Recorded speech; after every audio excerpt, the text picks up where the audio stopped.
Hey everybody, it is Poober here for episode 41 of my Factorio series. Now I'm getting so very close to being done and finally doing a grand base tour, but there's still a couple things I have to do. And actually we're in a location where I haven't actually showcased anything about this at this point, even though I had it done prior to the last episode. This is my new steel farming, or steel smelting area rather. And I basically ripped up the previous car steel smelting thing because I couldn't quite keep up with the throughput of the ore trains necessary to keep up with the steel output. So this is actually one of the things I'm going to be focusing on today. Is actually, as big as this is, I'm going to be duplicating it in the octagon over here as well.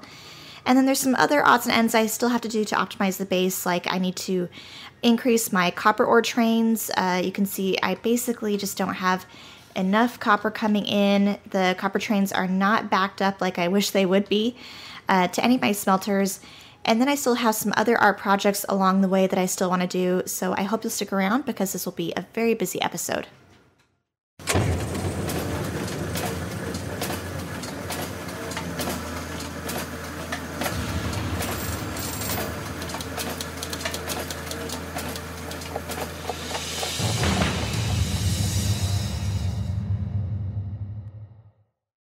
So step one, I will want to take a blueprint of this massive thing. So I'm going to go ahead and zoom out here using my Infinizoom mod.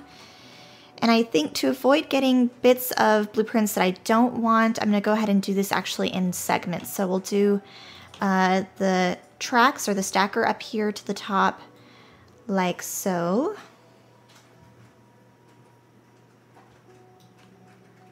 That looks good.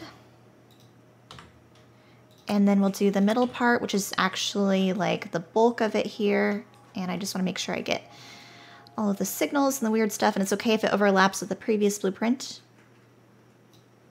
There we go. And then we'll do a third one, which will be the lower stacker.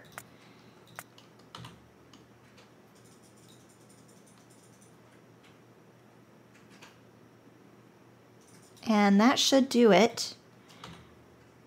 So next thing, I'm going to make my way over to this octagon. I'm going to go ahead and fill in this water with some landfill and then place it. And that way my bots can kind of work on placing everything down while I'm working on some other projects in the background. Okay, the landfill is done. The trees are slowly burning and I'll get rid of those eventually as well. But I think we'll start at the top by placing down the upper stacker. And we'll just kind of place these as well in segments so that the bots don't get overwhelmed with too many things to do at one time, and then they can kind of get things done in an orderly fashion, I hope. So that looks lined up there. We'll get that done. I'll add in a couple robo bays so that there's more construction coverage. And then we'll slowly start adding in the rest of the pieces and start working on some other projects as well. All right, part two going down now. Of course, this is the bulk of the factory and what is probably going to be the most time consuming to actually fill in because there's so many modules that are going to be going into it. But let's line that up here. I think that's it. There we go. And it looks like I'm going to have to add in a couple junctions over here to the left and the right. Just fix those. But since I'm here, I might as well just add in the bottom stacker as well. I know I said I didn't want to overwhelm my bots, but I think it's already too late for that. So might as well add in the last piece, which is this one as well. That looks pretty close. For whatever reason, the very bottom portion of the junction doesn't line up properly, but I can fix that. But there we have it. This will be the next steel smelting area, and I do need at least 2 of these because this one over here does about 20,000 give or take, you know, a couple thousand here and there, and I believe for a 5K science per minute base I have to have about 55,000 steel smelted per minute. So I'm really going to need probably 2.5 of these things. So I'm thinking one here, and then maybe a half right here in this empty space in this octagon next to the yellow science. As far as what I plan on doing right now while the bots are working on this, I'll still add in a couple more robo bays to help with the construction coverage, but I don't want to spend too much time helping them with this. They'll get it done eventually. I'd rather work on some other projects that I exclusively have to do, like adding in more ore farming trains, like I mentioned. I have so many outposts at this point. I've got copper and iron up here, over here, over here. I'm millions and millions of richness in those ore patches, but it's still not enough. You would think that I would have trains just backed up in the ore drop-off stackers like this one over here, but I honestly don't. Instead, they're all waiting their turn to pick up the plate. So I've got to fix that, and I'm hoping that once I do, I could bring up my average rockets per minute up. It's even sitting less than 2 rockets per minute right now, with almost 500 rockets launched with that counting interval at that point. At this point, I would love it if I could get closer to 3 rockets per minute, which I know is nowhere near close to my goal of 5 rockets per minute, but honestly at this point, I don't know if I could ever reach that. And it's obviously not for lack of trying. I think at this point it is due to FPS and UPS issues, as well as probably some throughput issues with just how the trains do their tracking of where to go through all of the junctions and stuff like that. They don't always take the best route, which is, of course, totally my fault because I did design it this way. But my point being, there are probably some limitations on what this base can do, and so therefore I don't know if I'll actually ever get to 5 rockets per minute, sadly. But we'll still try. We'll get it as close as possible. So in the meantime, while this is building, like I said, I'm going to go ahead and work on adding more ore trains, and then we'll also be doing another art project. Alright, so while my smelter setup will finish getting built, I have plans for an art project like I was mentioning. 2 art projects, in fact.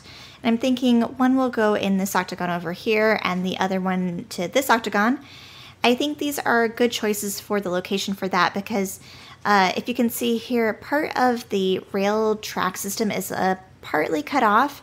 Normally there would be another set of tracks going here left to right to make this more of like a Y junction, but because of the width of the nuclear reactor facility, I had to kind of get rid of that. So that's why these 2 octagons are a little bit odd shaped compared to the rest of them, and why I think it would be more useful for an art project than something that will be for more practical purposes.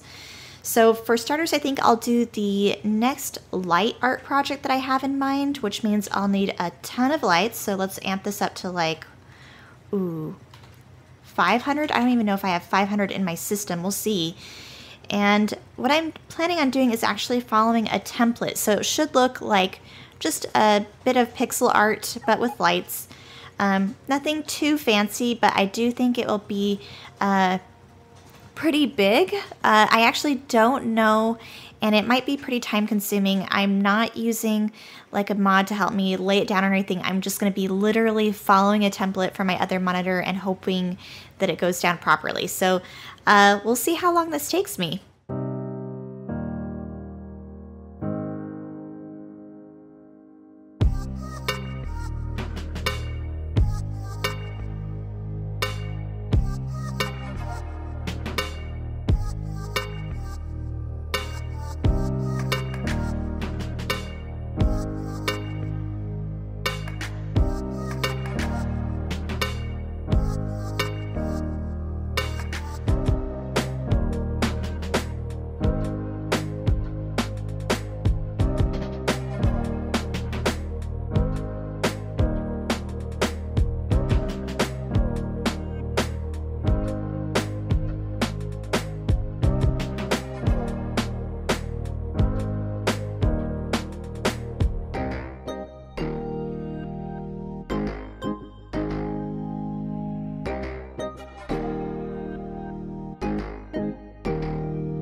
Well, my art project, my big art project is finally done.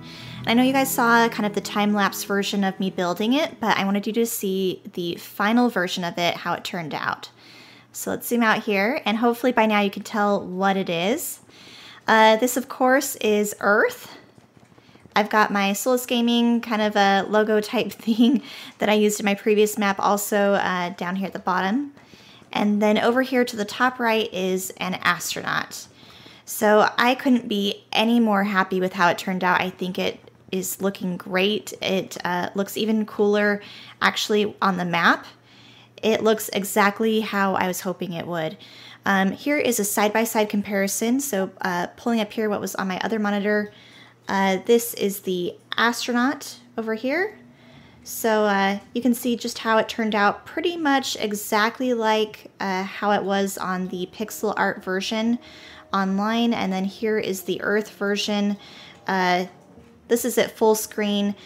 It took me quite a long time, to be honest, to fill in all of the lights and just comparing and contrasting what I was doing right and comparing what it needed to be and so on. But let's get back to the game here. Looks really cool at night as well. So I do still have a couple more things planned.